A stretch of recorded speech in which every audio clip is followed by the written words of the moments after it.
Aksi nyata di SDN Batu Ampang 08 pagi, budaya positif. Bismillahirrahmanirrahim. Assalamualaikum warahmatullahi wabarakatuh. Waalaikumsalam warahmatullahi wabarakatuh. Yang saya hormati Ibu Sugiati SPD selaku Kepala SDN Batu Ampang 08 pagi. Yang saya hormati Ibu Sofia Anissa, Wakil Kepala SDN Batu Ampang 08 pagi. Ibu Bapak Guru yang ganteng-ganteng, yang soleh, yang solehah, yang selalu bersemangat di setiap harinya untuk bertemu dengan para generasi penerus bangsa. Sekali lagi saya ucapkan terima kasih atas kehadirannya pada hari ini. Kita patut bersyukur pada Allah Subhanahu wa Ta'ala yang mana telah memberikan izin untuk kita masih menghirup udara pada hari ini, oksigen yang masih bisa membuat kita bernapas dengan lega. Kemudian juga kita kirimkan sholawat beserta salam kepada junjungan kita Nabi Muhammad SAW. Mudah-mudahan kita akan mendapatkan syafaatnya di yaumil akhir kelak. Amin ya rabbal alamin. Untuk hari ini saya akan menyampaikan tentang budaya positif, tetapi kita akan mendengarkan dulu arahan dan bimbingan dari Ibu Kepala SDN Batu Ampang 8 pagi kepada Ibu Sugiati. Kami persilakan.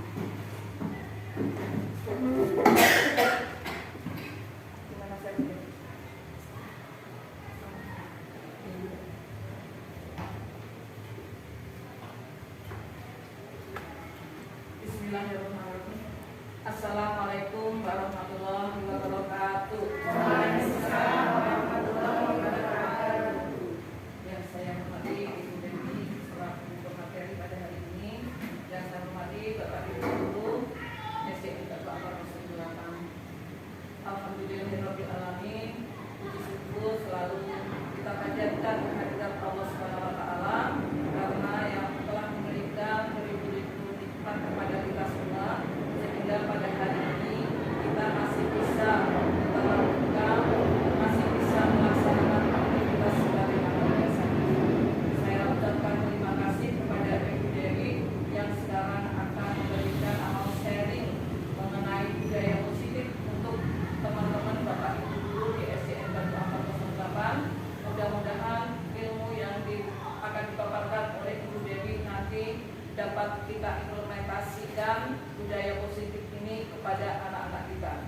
Saya sangat berterima kasih kepada Ibu Dewi yang telah lulus sebagai guru penggerak dari SD Batu Ampang 08, sehingga ilmu-ilmu dari guru penggerak sangat kami nantikan untuk kemajuan SDN Batu Ampang 08. Saya ucapkan selamat kepada Bu Dewi. Mudah-mudahan apa yang akan Bu Dewi sampaikan pada hari ini bermanfaat buat kita semua. Terima kasih. Saya akhiri budaya topik hidayah. Wassalamualaikum warahmatullahi wabarakatuh. Waalaikumsalam warahmatullahi wabarakatuh. Kita beri apresiasi kepada Ibu.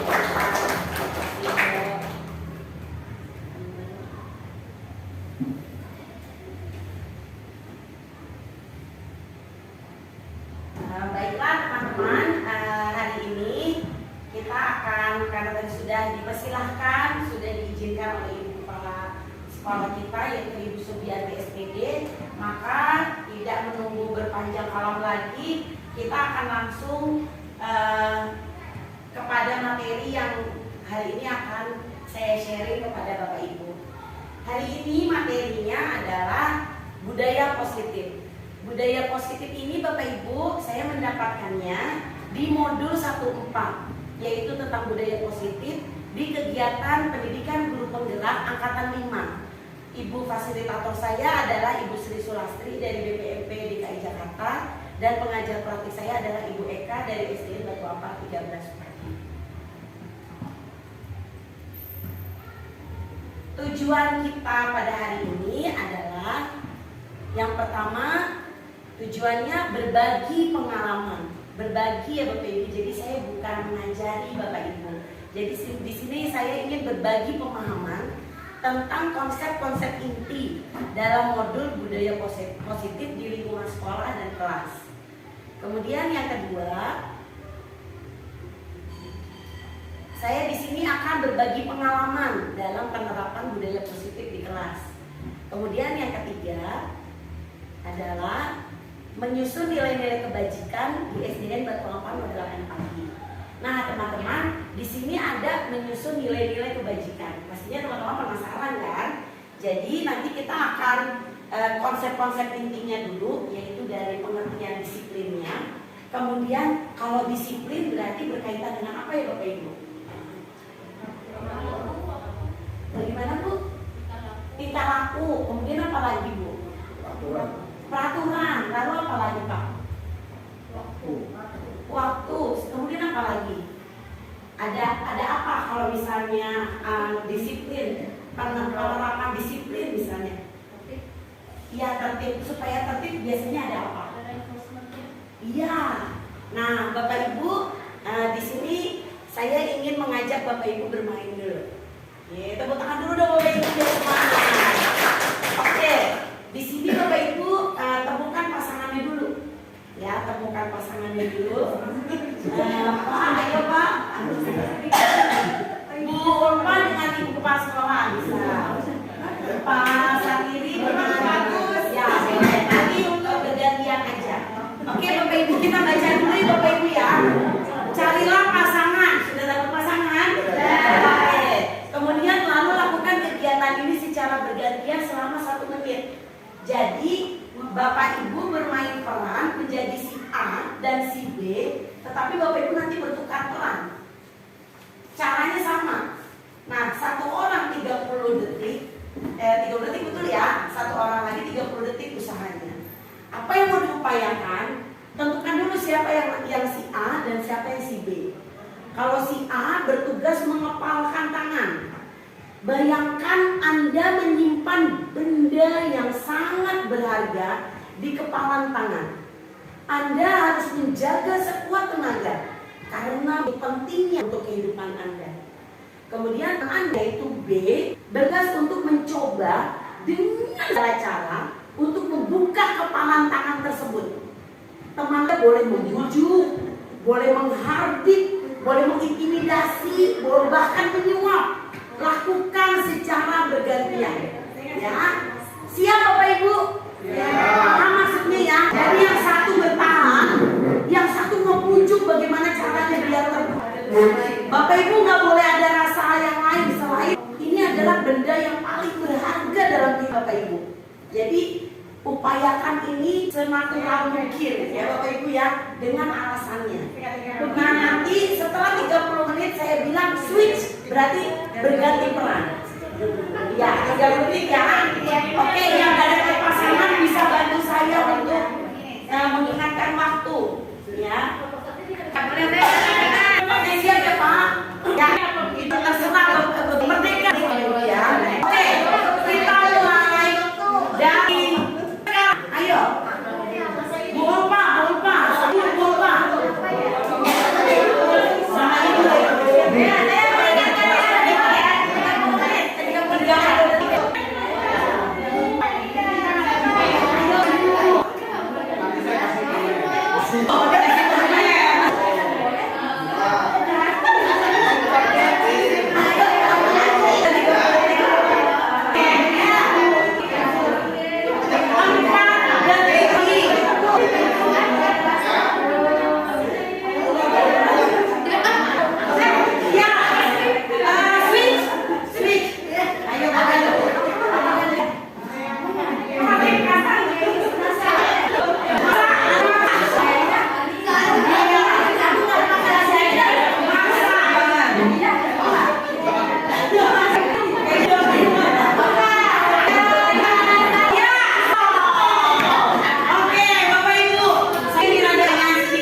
tahu juga. Dia bilang Kenapa? apa? Kok pengen tahu? Oh, pengen tahu. Pasti sesuatu itu secret. Nah, karena aku sahabat yang baik bagimu, nah bolehkah kita berbagi informasi itu? Jadi akhirnya dikasih lihat ya sedikit gitu. Dengan bujuk rayu ya, dengan modus ya, dengan modus yang sangat ya. Silakan Bu Ella.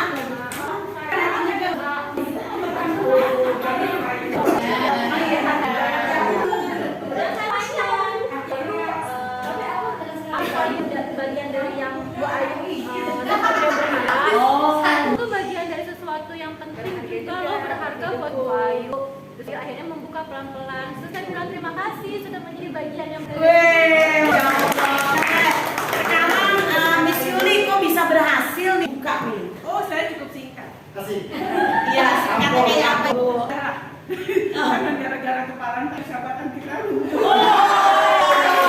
Lancarnya luar biasa. Oke, yang gagal, bagi yang tidak bisa membantu Ayu, ada yang ingin berbagi kepada kita? Ya, Miss Dia. Saya Bu, saya nggak mau buka tangan karena pendirian saya kuat. Wow. Iya, bagus sekali pendiriannya kuat.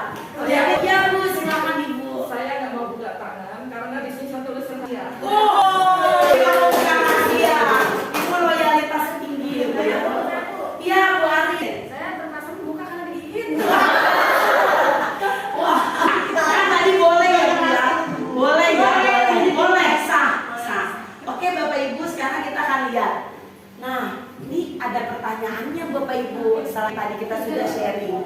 Apakah buka kepala tangan Anda? Tidak tadi yang dijelaskan ya. Kemudian dijelaskan alasannya. Ternyata ada rasa saling ingin berbagi, ya kan? Kemudian bagi perabatan itu, sayang itu tolong dipertahankan ya Bapak Ibu ya, dan disebarkan seluas-luasnya kasih sayang itu. Oke? Ya, kasih sayang itu bisa menjadi sebuah kekuatan juga sekaligus kelemahan. Setuju nggak Bapak Ibu? Kasih sayang itu bisa menjadi sebuah kekuatan, tapi bisa menjadi sebuah kelemahan. Coba kalau itu dalam, wah begitu berbahayanya. Jadi tetap harus waspada. Kemudian, apakah Anda bertahan mengepalnya? Nah, ada yang bertahan mengepalnya. Kata Ibu Kepala Sekolah tadi apa? Kata Ibu Subiati, ada rahasia. Nah, berarti itu bukan loyalitas terhadap rahasia tersebut, dan rahasia tersebut adalah bergantung dari kehidupannya, jadi berpengaruh terhadap kehidupannya. Jadi tetap dijaga. Oke, yang tidak rahasia yang memegang kontrol atau kendali untuk membangun para anak. Anda siapa Bapak Ibu? Itu ada motivasi. Mana yang Bapak dari semua tadi Bapak Ibu langsung benar, karena semua punya alasan untuk melakukan membukanya. Itu ada ini Ibu, itu intrinsik dalam Bapak Ibu. Kemudian itu nanti akan itu menjadi kekuatan bagi Bapak. Betul gitu? Ya. Sementara tahan itu juga punya alasan. Jadi apapun yang kita lakukan di dunia ini pasti punya alasan. Kita garis bawahi dulu ya, underline dulu bahwa semua perilaku kita, perbuatan kita ada alasannya. Ya Bapak Ibu ya, kita sepakati itu dulu ya. Oke, sekarang Bapak Ibu nih ilusi kontrol dari Dr. William Grace. Bapak Ibu, untuk ilusi ini Bapak Ibu seperti ini, ilusi itu mengontrol. Guru dapat memaksa murid berbuat sesuatu jika murid tersebut memilih untuk tidak melakukan. Teori menyatakan bahwa semua memiliki tujuan bahkan pada perilaku tidak disukai. Bapak Ibu, kita ngerasa bahwa murid kita itu nurut sama kita. Tapi benarkah yang diinginkan oleh murid-murid kita? Apakah itu suatu yang menurut mereka ini yang terbaik daripada saya dihukum? Atau mereka suka dikontrol oleh Bapak Ibu? Nah, ilusi yang ada di pikiran kita menyatakan bahwa murid-murid itu ada di bawah kontrol. Padahal murid masih memiliki kontrol ke dirinya, tapi di situasi di kelas dia paksa untuk mengikutinya. Kira Bapak Ibu menyadari itu enggak? Saya waktu dapat materi ini Bapak Ibu, saya langsung terkejut, ya Allah, saya dengan dosanya murid saya. Seperti itu Bapak Ibu. Nah, kemudian yang kedua, ilusi bahwa semua penguatan positif, afektif dan bermanfaat itu ternyata adalah semacam rujukan. Nah itu bentuk kontrol. Segala hal mempengaruhi murid mengulangi sesuatu adalah usaha mengontrol. Ada dua kemungkinan Bapak akibatnya, yaitu suatu saat kami menyadari dan menolak atau jadi bergantung pada pendapat guru. Coba ibu ketika kelas 1 mungkin masih manja kepada guru. Ketika kelas 2, 3, 4 mereka sudah mulai ada apa Bapak Ibu? Ada aturan, ada doktrin gurunya. Masih sedikit menurut. Begitu lama-lama di kelas 5 dan di kelas 6 mereka mulai mulai menolak apa yang dibilang gurunya. Betul nggak Bapak? Diam! Kata Bapak itu, apakah Mas mau diam? Tidak.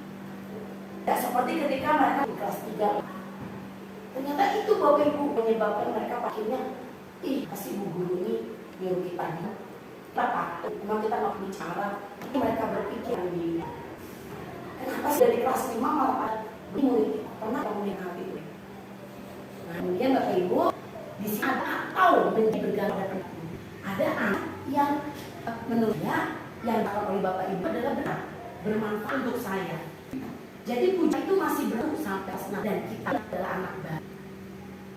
Padahal ya dunia.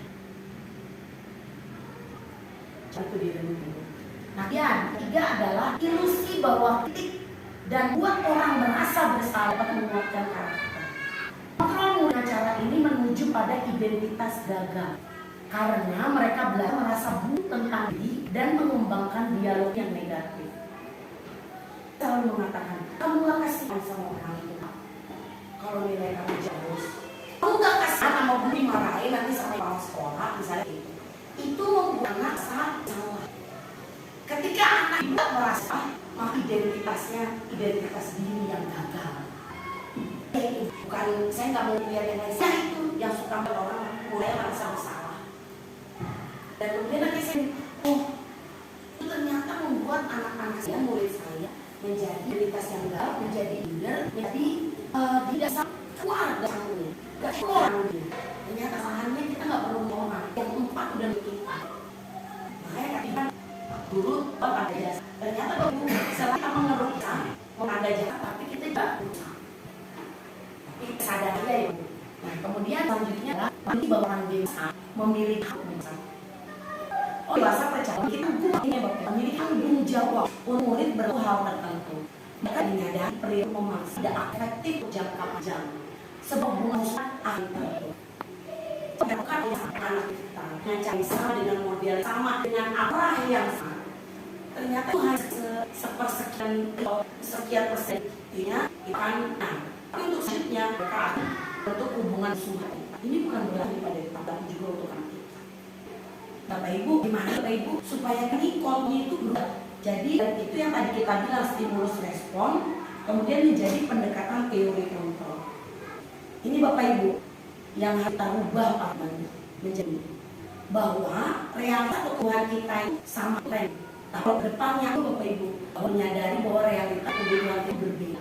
Kemudian semua orang lihat hal yang sama. Kita lihat bahwa murid itu sesuai dengan anak kita. Tapi ternyata mereka punya banyak alasan untuk berbuat hal itu. Mereka punya banyak alasan untuk melakukan kesalahan-kesalahan.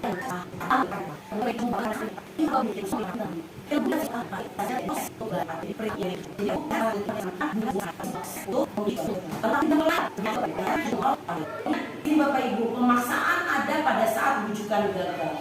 Ketika kita membujuknya udah gagal, maka kita mengeraskan suara kita, kemudian kita mulai ada pemaksaan.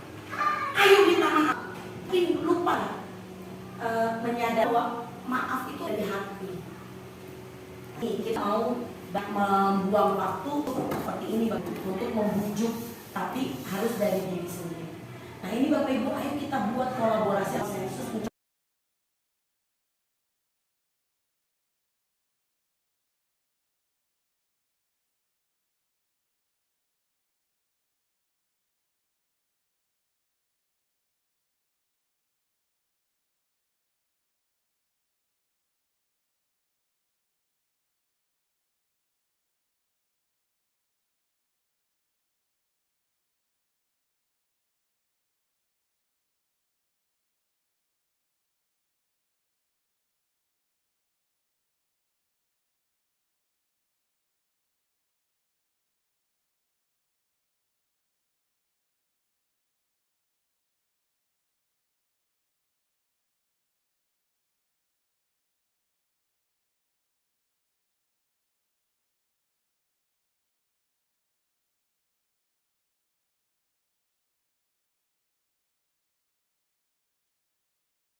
Gosen, arti kata berasal dari bahasa Latin yaitu disiplina, yang artinya adalah belajar. Tetapi dari akar kata yang sama yaitu disciple, yang berarti murid atau pengikut.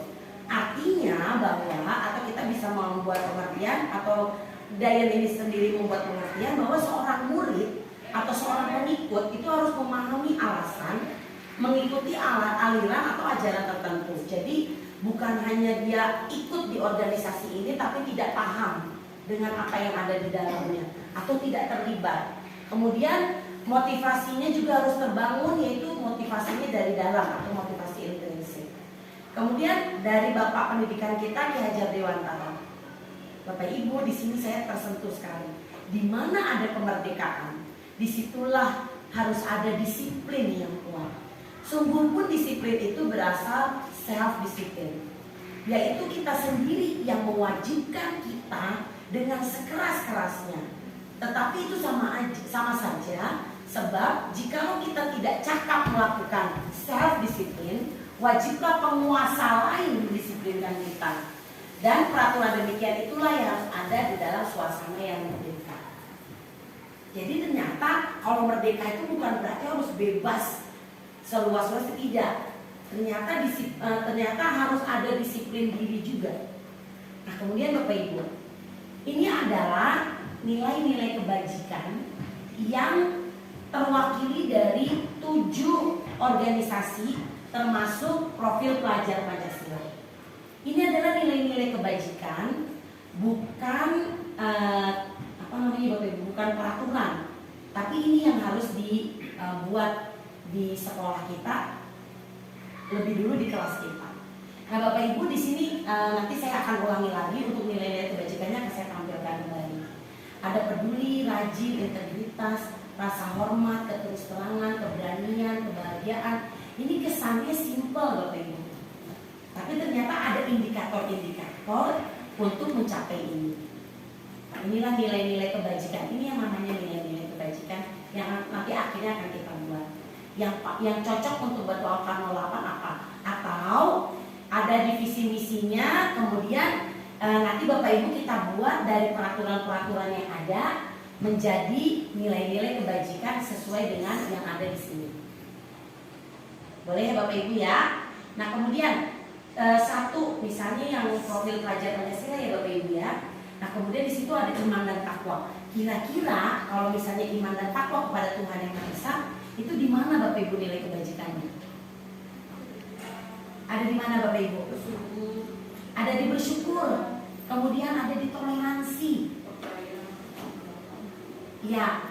Nah itu sudah menjadi satu. Nah silakan Bapak Ibu memilih yang kira-kira bisa mengakomodir semuanya.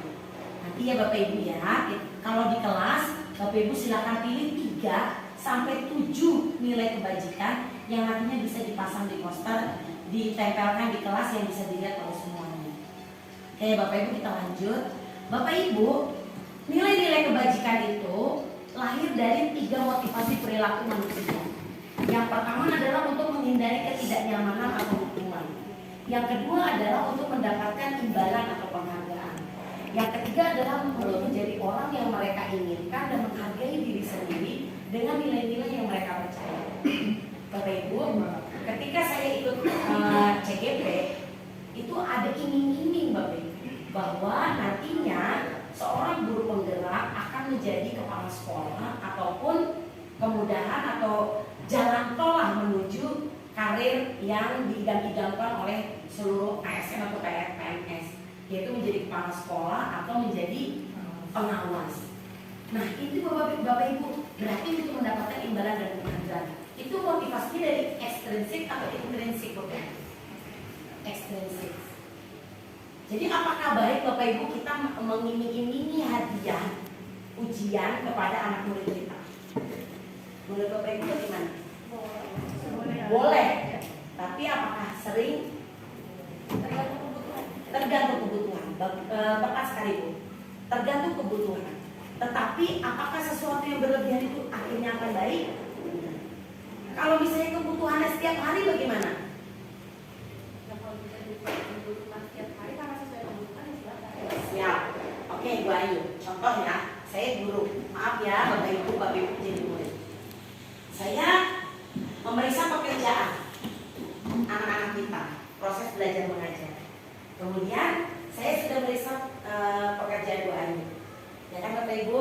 Kemudian saya sampai ke mundur rela, pekerjaannya masih normal. Tetapi begitu ke polisi, wah ada sesuatu yang sangat hebat yang dikerjakan oleh polisi. Saya menguji.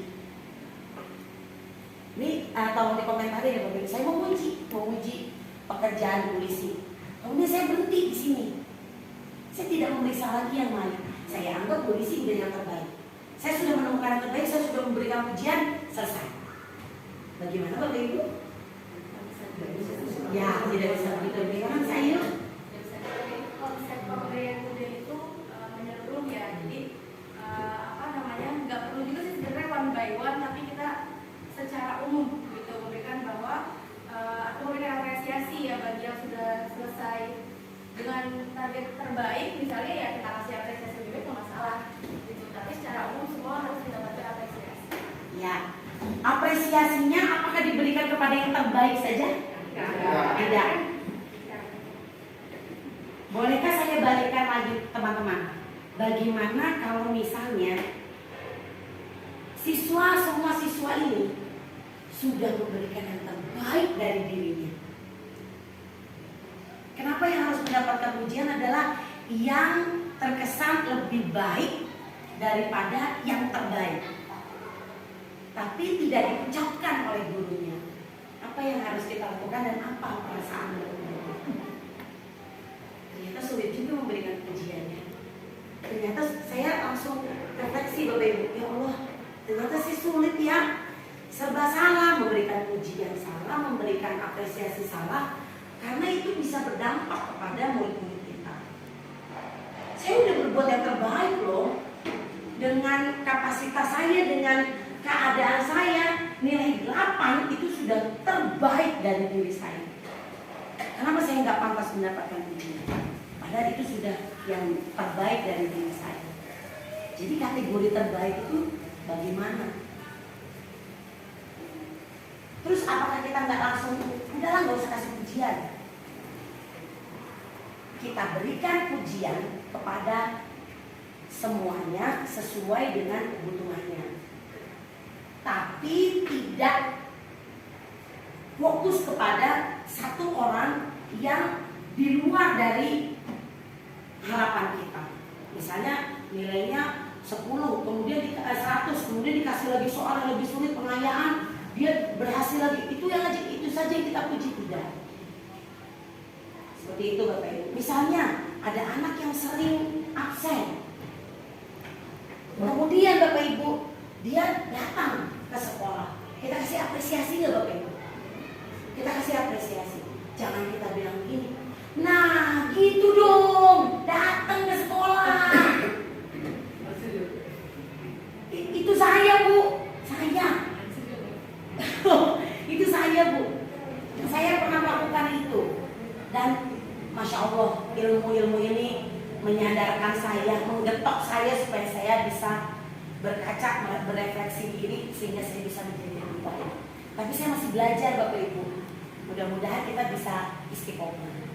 Nah kemudian Bapak Ibu, yang terbaik adalah Bapak Ibu, ini Bapak Ibu, untuk menjadi orang yang mereka inginkan dan menghargai diri sendiri dengan nilai-nilai yang mereka percaya.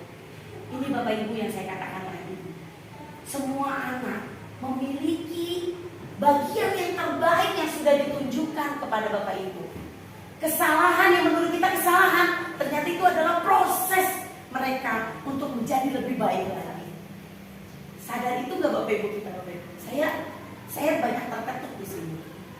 Tepuk tangan dulu buat Bapak Ibu semuanya. Keren. Makasih yang misalnya udah sharing. Nah kemudian Bapak Ibu, di sini kita tadi saya bertanya di awal Bapak Ibu, ingat nggak waktu saya katakan disiplin itu berkaitan dengan apa sih? Ada yang mengatakan peraturan, ada yang mengatakan apa tadi Bapak Ibu? Ada banyak ya waktu. Nah Bapak Ibu ternyata banyak yang mengkaitkan disiplin itu dengan hukuman, konsekuensi, restitusi. Ini Bu kata yang menurut saya masih baru untuk saya. Nah, saya bertanya, ini kayaknya perlu nggak sih Bapak Ibu hukuman? Jujur aja Bapak Ibu, perlu nggak hukuman? Perlu. Perlu nggak konsekuensi? Perlu. Restitusi? Belum tahu. Iya, belum tahu. Nah Bapak Ibu, hukuman itu apaan sih Bu? Hukuman itu tidak terencana. Terhukum atau objek tidak mengetahui apa yang akan terjadi dan tidak dilibatkan serta tidak ada pengarahan baik sebelum maupun sesudahnya. Jadi mungkin hukum aja. Nah kemudian hukuman bisa berupa fisik maupun psikis. Anak-anak atau murid disakiti oleh perbuatan atau kata-kata. Terus apa konsekuensi? Konsekuensi adalah bentuk disiplin yang sudah terencana atau sudah disepakati. Aturan-aturan tadi Bapak Ibu. Nah itu ya yang sudah disepakati. Kemudian dibahas dan disetujui oleh murid dan guru. Bentuk-bentuk konsekuensi biasanya dibuat oleh guru atau sekolah dan siswa mengetahuinya kemudian menerima konsekuensi jika ada pelanggaran. Ayo anak-anak, kalau sudah 3 kali terlambat maka kalian tidak diizinkan masuk kelas. Ayo anak-anak, kalau kalian 3 kali tidak mengerjakan PR maka kalian menulis sampai 100. Saya tidak akan mengulangi perbuatan saya tidak akan mengulangi. Itu namanya konsekuensi, bukan hukuman. Tapi itu harus sudah disepakati. Kalau tidak disepakati, dadakan, itu namanya hukuman. Setuju ya Bapak Ibu ya? Setuju atau setuju Bu? Setuju. Kalau saya bilang setuju, Bapak Ibu sepakat ya. Setuju Bapak Ibu? Sepakat Bapak Ibu? Oke, sekarang Bapak Ibu, di sini pada konsekuensi anak murid dibuat tidak nyaman dalam jangka waktu pendek. Restitusi, proses menciptakan kondisi bagi murid.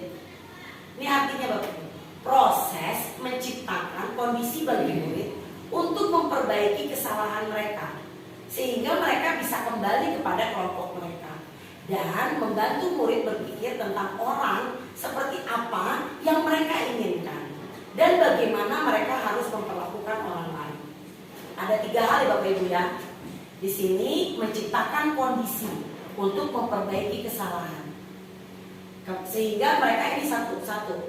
Kemudian membantu murid berpikir tentang orang seperti apa yang mereka inginkan. Kemudian solusinya bagaimana mereka harus memperlakukan orang lain. Ya Bapak Ibu, itu restitusi. Nah Bapak Ibu, restitusi ini ada pada keyakinan kelas. Tadi yang saya katakan yang berisi nilai-nilai kebajikan. Keyakinan kelas itu Bapak Ibu isinya adalah prosesnya adalah yang pertama adalah curah pendapat. Semua siswa mengajukan pendapat tentang peraturan yang perlu disepakati. Peraturan. Contoh, ya Bapak Ibu ya, contohnya, curah pendapat bisa menggunakan papan tulis, kertas besar atau sticky note sehingga bisa dilihat oleh seluruh siswa. Kemudian setelah itu ada pembentukan keyakinan kelas. Susunan keyakinan kelas mengganti kalimat-kalimat negatif menjadi positif. Contoh, jangan lari-lari di kelas menjadi berjalanlah di kelas atau di lorong. Jadi tidak ada yang berunsur negatif. Kemudian setelah dibentuk keyakinan kelas baru ditinjau ulang. Mengganti pernyataan yang masih berupa peraturan dengan nilai kebajikan atau keyakinan yang dituju dari peraturan tersebut. Contoh, dengarkan guru diganti menjadi saling menghormati. Keyakinan ya Bapak Ibu yang tadi yang sudah di nilai-nilai kebajikan tadi. Kemudian bisa hormat saja, itu adalah nilai kebajikan. Kemudian Bapak Ibu di sini adalah membuat poster. Buatlah keyakinan atau nilai kebajikan menjadi 3-7 prinsip agar mudah diingat dan dijalankan. Tampilkan di poster dan lekatkan di dinding yang mudah dilihat oleh semua warga kelas. Ini ya Bapak Ibu ya. Bapak Ibu saya bagikan ini untuk bahan Bapak Ibu sehingga ada oleh-oleh. Kamu bisa dulu. Nanti digeser aja. Bapak Ibu, kita akan mencoba untuk menyelesaikan masalah atau kasus dengan segitiga restitusi.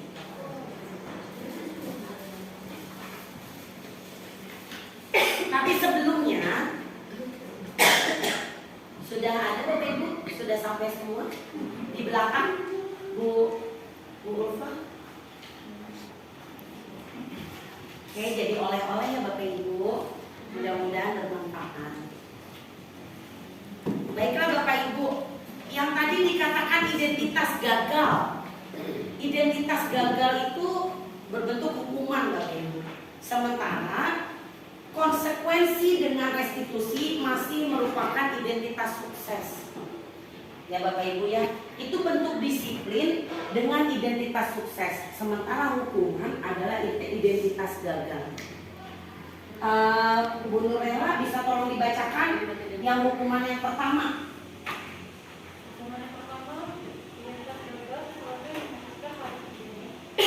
Ya, kalau konsekuensinya apa Bu Nurela? Kalau restitusi, ya. Jadi Bapak Ibu, tolong kita jangan menghadapi suatu masalah dengan cara yang sama, metode yang sama, kemudian dengan amarah yang sama. Jadi kita lihat betul-betul, kita gali dulu masalahnya seperti apa. Kemudian untuk selanjutnya nanti Bapak Ibu bisa diperhatikan dan kita nanti akan diskusikan bersama di waktu yang berbeda. Lalu Bapak Ibu, di sini ada restitusinya Bapak Ibu ya. Di halaman yang ketiga. Bapak Ibu, restitusi itu adalah sebuah cara menanamkan disiplin positif pada murid. Di bawah ini adalah ciri-ciri restitusi yang membedakannya dengan program disiplin lainnya. Yang pertama Miss Ayu, tolong Miss Ayu. Yang pertama restitusi di halaman 3 Miss. Ya, 3 ya. Restitusi Ketika murid berbuat salah, guru tidak mengharapkan untuk menebus kesalahan dengan membayar sejumlah uang, memperbaiki kerugian yang timbul atau sekedar meminta maaf. Ya, maaf. Terima kasih. Tepuk tangan dulu buat Miss Ayu dan Bu Nurela. Itu adalah restitusi yang bukan untuk menebus kesalahan, namun untuk belajar dari kesalahan. Miss Yuli, untuk yang keduanya Miss Yuli di halaman berikutnya. Restitusi memperbaiki hubungan. Ya, kalau tadi kan membentuk hubungan permusuhan ya Bapak Ibu ya. Nah kalau ini restitusi insya Allah memperbaiki hubungan. Lalu untuk selanjutnya Bu Nurjana. Restitusi adalah tawaran berpaksaan. Iya, kan tadi menang-menang, jangan menang kalah. Ya Bapak Ibu ya, jadi kita usahakan bahwa semuanya dalam posisi yang menang sehingga anak punya harga diri. Lalu Bu Ratna untuk selanjutnya di sebaliknya Bu Ratna. Restitusi menuntun untuk melihat ke dalam diri. Ya, coba pertanyaannya Bapak Ibu. Kamu ingin menjadi orang seperti apa? Lanjutkan Bu, tolong Bu. Kamu akan terlihat, terdengar, dan terasa seperti apa kalau kamu sudah menjadi orang yang seperti itu. Apa yang kamu percaya tentang bagaimana orang harus memperlakukan orang lain? Bagaimana kamu mau diperlakukan ketika kamu berbuat salah? Apa nilai yang diajarkan di keluargamu tentang hal ini? Apakah kamu memegang nilai ini? Kalau tidak, lalu apa yang kamu percaya? Itu langkahnya Bapak Ibu untuk membuat restitusi itu melihat ke dalam diri siswa yang melakukan kesalahan. Kemudian untuk selanjutnya pasatiri. Apa tuh pasatiri? Yang selanjutnya mohon maaf mohon izin. Restitusi mencari kebutuhan dasar yang mendasari tindakan. Ya, itu apa kira-kira Pak? Baca yang Pak bagian awalnya aja Pak. Untuk berpindah dari evaluasi diri ke restitusi diri, penting bagi murid untuk memahami dampak dari tindakannya pada orang lain. Iya, ternyata bukan hanya kepada dirinya sendiri saja, tapi dia disuruh melihat untuk efeknya yang dia lakukan kepada orang lain. Bu Arin mohon izin untuk yang selanjutnya. Restitusi adalah cara yang paling baik. Ya, kenapa yang paling baik Bapak Ibu? Nah, coba Bapak Ibu lihat di sebaliknya lagi, ada 3 tahap evaluasi diri. Mohon dibacakan Miss Dian. 3 tahap evaluasi diri yaitu 1. Saya tidak suka cara saya berbicara padamu. 2. Kesalahan yang saya lakukan adalah saya sebenarnya punya informasi yang kamu butuhkan. Saya lelah dan saya bicara terlalu cepat. Saya tidak jelas menyampaikan apa yang saya inginkan.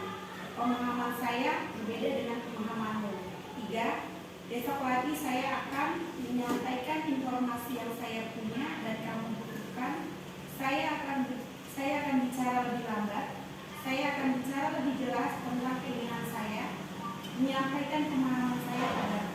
Ya, tadi ini semua sudah dilakukan oleh Miss Ayu dengan Miss Ella, yaitu menyadari bahwa saya ini perlu berbagi informasi dengan Miss Ella. Miss Ella juga begitu, saya perlu merasa berbagi dengan Miss Ayu. Ini merupakan sudah menjadi bagian dari restitusi.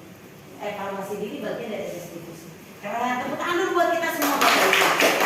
Kemudian mohon izin kepada Ibu Kepala Sekolah untuk membacakan restitusi berikutnya. Restitusi fokus pada karakter bukan tindakan. Ya, terima kasih Ibu. Bagaimana itu Ibu? Tolong dibacakan di awalnya Bu. Dalam proses restitusi diri, maka murid akan menyadari dia sedang menjadi orang yang seperti apa, yang itu adalah menunjukkan fokus pada penguatan karakter. Terima kasih Ibu. Jadi di sini Bapak Ibu, anak-anak bukan hanya menyadari kesalahannya, bukan hanya menyadari efek yang telah dia lakukan kepada orang lain, tapi itu bukan dikasih tahu. Nah, kamu kalau melakukan kesalahan kayak gini akan ada akibat begini. Tapi alangkah lebih baiknya dimunculkan sehingga anak menyadarinya. Itu butuh kesabaran Bapak Ibu. Nah kemudian seperti yang dikatakan oleh Ibu Kepala Sekolah, bahwa nantinya ketika itu sudah terjadi, dia akan mengeluarkan karakter dirinya. Kesalahan itu insya Allah tidak akan dia ulangi lagi, dan itu menjadi karakter buat dirinya. Kemudian untuk Bu Ulfa, silakan Bu Ulfa, restitusi berikutnya. Restitusi menguatkan. Apa itu Bu? Mohon dibacakan Bu. Bisakah momen ketika murid melakukan kesalahan menjadi sebuah momen yang baik? Jawabnya, tentu bisa. Asalkan ia bisa belajar dari kesalahan itu. Iya, betul sekali. Terbaca ya Bapak Ibu, restitusi itu adalah sebuah program untuk membuat disiplin positif itu bisa terjadi. Kemudian Pak Agus, mohon dibacakan Pak Agus untuk selanjutnya restitusinya. Restitusi fokus dan evolusi. Ya, silakan Pak, tolong dibacakan. Dalam restitusi, guru menstabilkan identitas murid dengan mengatakan kita tidak fokus pada kesalahan bapak atau ibu, tidak tertarik untuk mencari siapa yang benar, siapa yang salah. Iya, betul sekali Bapak Ibu. Nah kemudian untuk yang terakhir, silakan Ibu Lisi. Restitusi mengembalikan murid yang berbuat salah pada kelompoknya. Ya, Bapak Ibu sadar nggak kalau misalnya kita memisahkan anak ketika ada sebuah kasus terjadi, maka kita tarik dia dari kelompoknya, betul nggak Bapak Ibu? Lalu bagaimana ketika kita kembalikan lagi ke kelompoknya? Pasti akan ada berbagai macam pandangan, betul nggak Pak? Dan kebanyakan menyakiti mental anak kita. Setuju nggak Pak? Bu? Ketika kita kembali, saya aja Bapak Ibu, kalau saya punya salah, saya dimarahi misalnya. Kemudian ketika saya kembali ke ruang guru atau ke kelompok saya itu ada rasa minder, ada rasa dipandangi, ada rasa terluka, ada rasa trauma. Betul nggak Bapak Ibu? Nah itu ketika anak dipaksa keluar dari kelompoknya untuk kembali lagi, dia harus punya harga diri Bapak Ibu. Caranya salah satunya adalah dengan restitusi. Nah Bapak Ibu, restitusi itu ada caranya Bapak Ibu, yaitu singkatnya dengan segitiga restitusi. Yang pertama Bapak Ibu, di sini adalah yang pertama menstabilkan identitas, bahwa kesalahan yang dibuat oleh anak kita itu bukan dia aja yang melakukan, banyak yang melakukan kesalahan. Secara umum semua manusia tidak luput dari kesalahan. Jadi distabilkan dulu identitasnya anak, bahwa kesalahan itu lumrah terjadi. Nah kemudian baru kita validasi tindakan yang salah. Divalidasi tindakan yang salahnya bagaimana caranya Bapak Ibu? Yaitu dengan mempertanyakan ini Bapak Ibu, kamu tentu punya alasan mengapa melakukan itu. Adakah cara yang lebih efektif untuk mendapatkan apa yang kamu butuhkan? Nanti kita praktek ya Bapak Ibu. Kemudian menanyakan keyakinan. Menanyakan keyakinan yaitu keyakinan dengan keras apa yang telah kita sepakati. Kamu ingin menjadi orang yang seperti apa? Ini Bapak Ibu segitiga restitusi yang bisa kita lakukan ketika menghadapi sebuah masalah terhadap anak-anak. Ada pertanyaan Bapak Ibu? Mudah-mudahan tidak ada ya. Oke, lanjut ya Bapak Ibu. Nah kemudian 3 tahapan restitusi tersebut didasarkan pada prinsip-prinsip utama dari teori kontrol, yaitu yang pertama tadi Bapak Ibu menstabilkan identitas. Kita semua akan melakukan hal terbaik yang bisa kita lakukan. Jadi tidak fokus pada kesalahannya. Kemudian ada validasi tindakan yang salah. Semua perilaku memiliki alasan. Tadi udah dari depan nih Bapak Ibu ya. Nah kemudian menanyakan keyakinan. Kita semua memiliki motivasi internal. Itu Bapak Ibu. Nah kemudian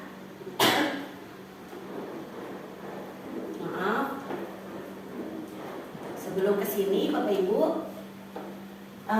Ibu, saya ingin Bapak Ibu kembali ke oleh-oleh yang saya berikan. Mohon izin, ada 5 kebutuhan dasar manusia. Ada 5 kebutuhan dasar manusia. Boleh dibaca dari Bu Ayu. Yang pertama apa Bu Ayu? Kalau menurut Bu Ayu urutannya apa Bu Ayu? 5 kebutuhan dasar manusia dari apa Bu Ayu? Ya, dari bertahan hidup. Kemudian setelah bertahan hidup, kita pasti akan melakukan apapun untuk survive atau bertahan hidup. Yang kedua apa Bapak Ibu? Merasa diterima. Ya. Kemudian yang ketiga apa Bapak Ibu? Kebebasan. Iya, kebebasan. Lalu apa Bapak Ibu? Kesenangan. Kemudian apa lagi Bapak Ibu? Penguasaan. Coba Bapak Ibu balik-balik. Betul nggak urutannya? Semuanya betul Bapak Ibu. Tinggal urutannya aja sesuai dengan keadaan Bapak Ibu. Tapi itulah kebutuhan dasar manusia. Bukan hal urutannya, tapi kebutuhannya. Betul ya Bapak Ibu ya? Oke, sekarang Bapak Ibu di oleh-oleh berikutnya.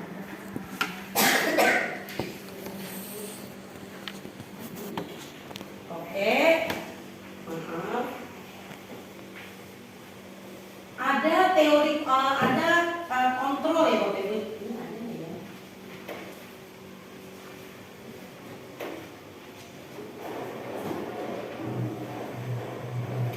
Oh maaf, nanti akan saya tunjukkan di sini aja. Bapak Ibu, teori restitusi tadi sudah saya implementasikan ke dalam pembelajaran atau kehidupan sehari-hari. Tetapi mohon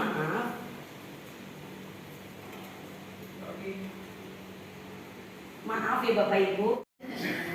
Nah ini Bapak Ibu ada 3 wajah dari Mulita. Nah ini Bapak Ibu di sini Ananda Gio ini masih keruh wajahnya karena masalah, karena dia ada bermasalah dengan temannya. Kemudian dia mulai agak tenang, wajahnya agak mengendur, tidak kaku lagi. Lalu di akhir pertemuan dia tersenyum. Nah ini Bapak Ibu potret nih, kita menyelesaikan masalah dengan tidak melihat kebedaan. Oke, kasusnya adalah begini Bapak Ibu. Saat sedang istirahat, Zi dan Ali beli jajanan di kantin. Setelah mendapatkan makanan yang dibelinya dari kantin sekolah, Ali iseng menuangkan air ke mangkuk makanan Gio. Tidak disangka Gio marah-marah dan membalas menuangkan air pada makanan Ali. Kemudian keyakinan kelasnya sudah ada di kelas adalah berdasarkan nilai-nilai kebajikan yang diharapkan oleh murid-murid kelas 4. Salah satunya adalah siswa saling menghormati, menghargai sesama warga kelas. Berarti nilai kebajikannya ada saling menghormati dan menghargai. Oleh karena itu, dia mendatangi saya, Budi, sebagai wali kelasnya atas kejadian yang dialami. Nah ini pakai segitiga restitusi ya Bapak Ibu. Kemudian yang pertama saya lakukan adalah menstabilkan identitas.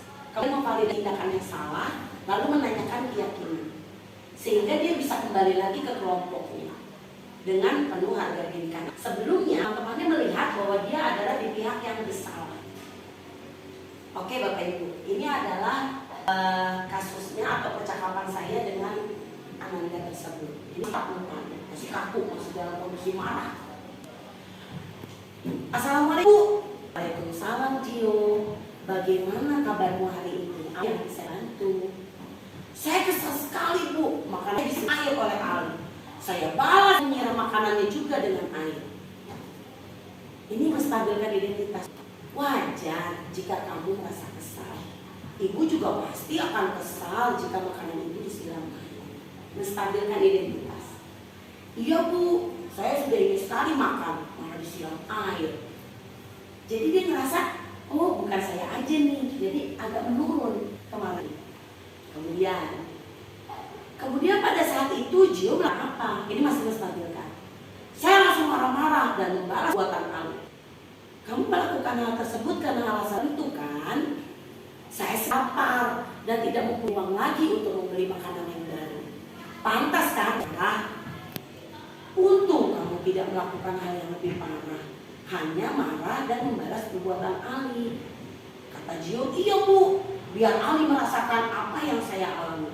Dia nggak nyadar Bapak Ibu dengan perbuatan membalas itu dia merasa benar. Nah ini Bu.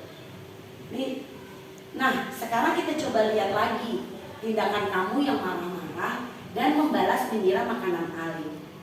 Ini validasi tindakan salah. Tindakan kamu itu kira-kira sesuai dengan keyakinan kelas atau prinsip kamu tidak? Kata Zio ini menanyakan keyakinan, maaf. Tidak Bu, ya. Sudahlah saya lapar, makanan saya buang dan Ali juga menjadi senasib dengan saya. Jadi keyakinan atau prinsip mana yang kurang sesuai dengan keinginan kamu? Saya sangat ingin menghargai orang lain. Itu keinginan diri dia. Saya sangat ingin menghargai orang lain. Maka saya marah saat tidak dihargai. Nah, saya ingin menghargai orang lain, tapi saya merasa tidak dihargai. Saat marah, saya jadi emosi, jadi tidak menunjukkan sikap itu, jadi tidak menghargai lagi. Kamu meyakini bahwa orang lain itu penting buat kamu? Yakin Bu? Iya setuju, kita harus saling menghargai. Namun ada juga keyakinan yang kita sepakati. Perlu kita jalankan juga bila kita sedang melakukan. Ya, saya akan lebih bersabar jika marah saya akan tenangkan diri dulu sehingga tidak akan menimbulkan keributan seperti itu. Kamu bersedia memperbaiki masalah ini? Bersedia Bu? Kalau kamu ingin memperbaiki masalah ini, kamu menjadi orang seperti apa? Saya akan menjadi orang yang bertanggung jawab dan menjadi lebih sabar. Iya, menurut kamu bagaimana rasanya menjadi orang seperti itu? Saya merasa nyaman Bu, bangga bisa menjadi orang yang sabar. Baiklah, sekarang mari kita pikirkan bagaimana memperbaiki masalah ini. Kata Gio-nya, dia punya solusi sendiri. Saya akan meminta maaf pada Ali dan berjanji akan menjadi lebih sabar lagi. Jadi Bapak Ibu, saya ulangi sekali lagi, maaf. Yang ini adalah menstabilkan identitas, bahwa tidak dia saja yang melakukan kesalahan. Atau saya juga akan melakukan hal yang sama jika di posisinya Gio. Maksudnya bukan untuk memihak ya Bapak Ibu, hanya untuk menstabilkan identitas. Kemudian yang kedua adalah memvalidasi tindakan yang salah. Biar dia sendiri yang menginventarisir apa saja kesalahan yang terdapat dulu. Lalu menanyakan keyakinan dia. Bapak Ibu, ini prosesnya nggak mudah, butuh kesabaran. Jadi Bapak Ibu, ini adalah implementasi yang saya lakukan. Dan terima kasih banyak atas semua perhatian Bapak Ibu pada hari ini. Jika ada pertanyaan, saya persilakan.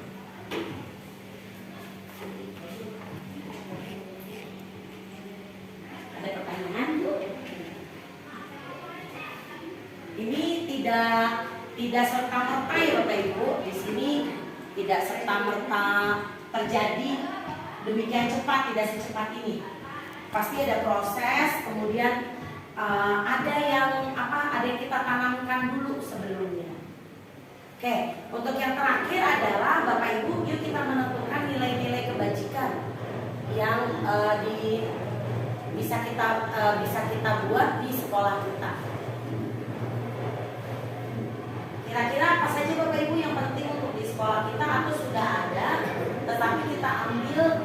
nilainya saja Bapak Ibu, nilai kebajikannya.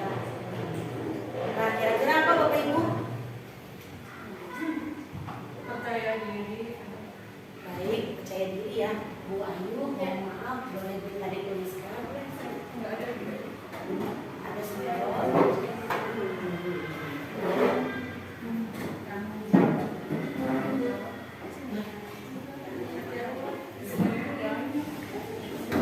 Apakah ada spidol Bapak Ibu?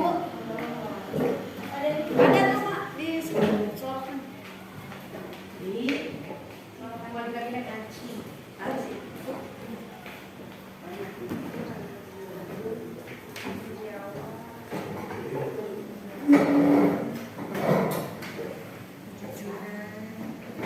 Tanggung jawab ya Bu. Ini berlaku untuk semua ya Bapak Ibu ya, untuk kita dan untuk anak-anak. Nah, pertama tanggung jawab. Ada lagi Bapak Ibu masukannya untuk nilai kebajikan. Ya, Miss Ayu mau kejujuran. Tapi Bapak Ibu tolong diingat ya bahwa satu kebajikan bisa saja merupakan tujuan akhirnya. Misalnya kesabaran, kesetiaan itu bisa nanti menjadi apa, gitu ya Bapak Ibu. Tadi dari Ibu Kepala Sekolah adalah tanggung jawab. Percaya diri ya Bu. Oke, karena anak-anak nggak bisa begitu aja ya Bapak Ibu ya. Percaya diri. Percaya diri itu nantinya bisa membuat anak-anak menjadi kreatif, kemudian menjadi baik hati. Betul ya Bu ya? Percaya diri. Ada 7 ya Bapak Ibu ya. Kita sepakati untuk sekolah kita 7. Percaya diri. Bagaimana Bu? Bahagia. Boleh. Silakan Bapak Ibu. Toleransi. Toleransi. Ya.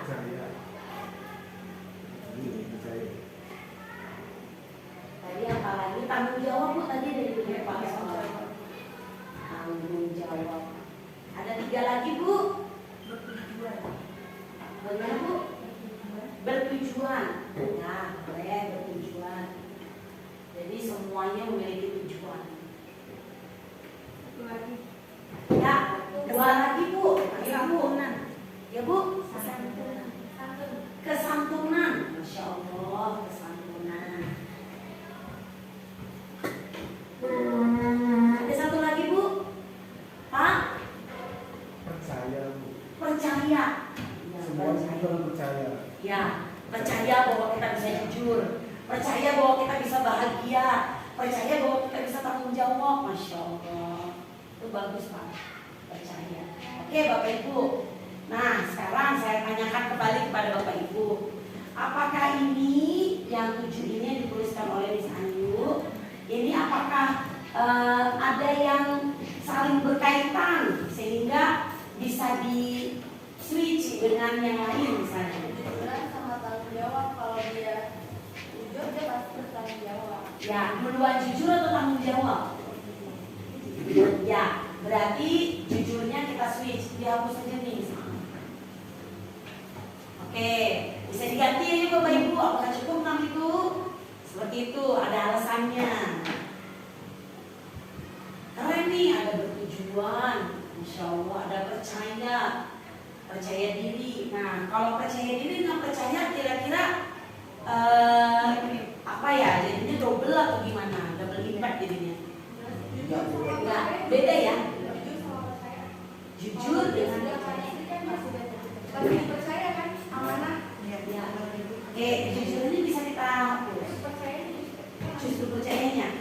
Kalau percaya bukannya secara umum ya. Kan kalau udah panas itu kan udah pasti Panas. dipercaya orang ya.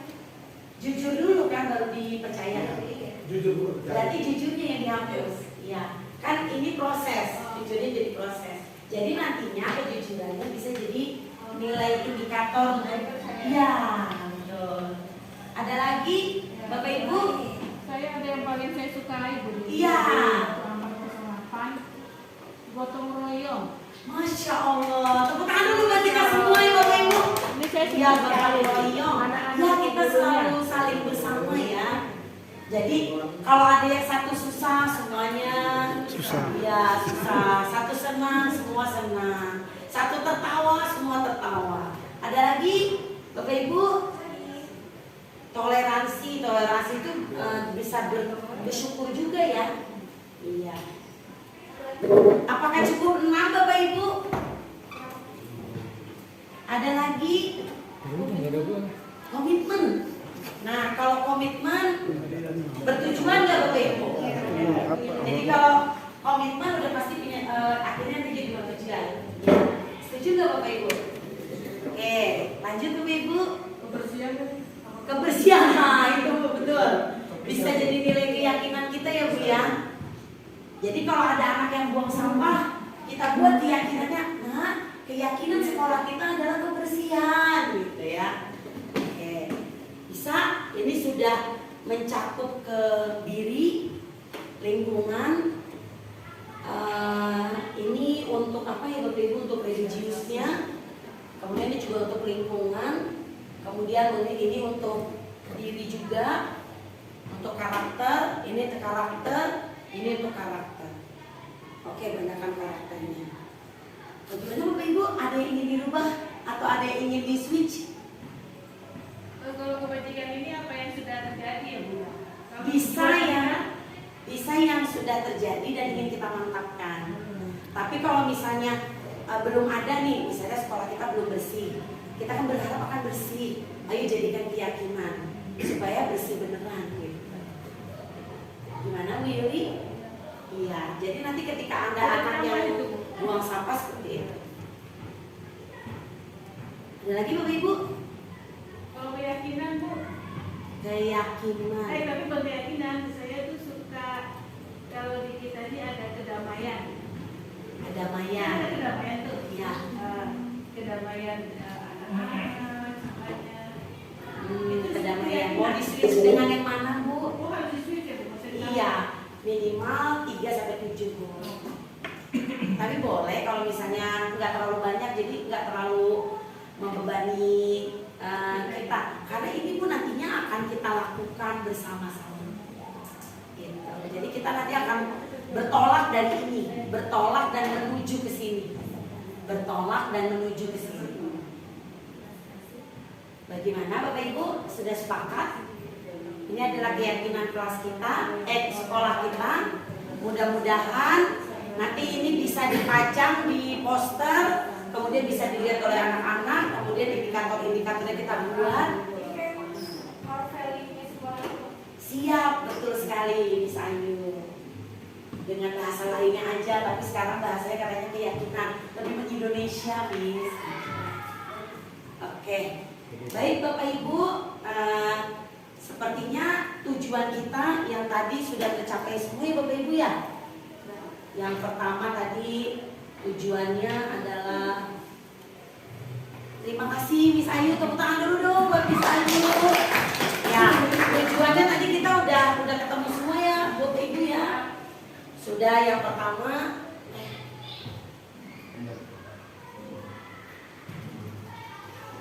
pertama tadi saya sudah berbagi konsep-konsep ini. Bagaimana itu disiplin positif. Bapak Ibu, disiplin positif ini jika kita lakukan dengan keyakinan-keyakinan yang dilaksanakan dengan istiqomah, maka akan menjadi membudaya. Dan membudayanya tentu saja budaya positif. Maksudnya seperti itu Bapak Ibu. Kemudian yang tujuan keduanya saya sudah tadi membagi pengalaman tentang implementasi budaya positif di kelas saya. Lalu yang ketiga tadi kita sudah menyusun nilai-nilai kebajikan di SDN 08 kali. Terima kasih Bapak Ibu, tidak ada pertanyaan? Pas.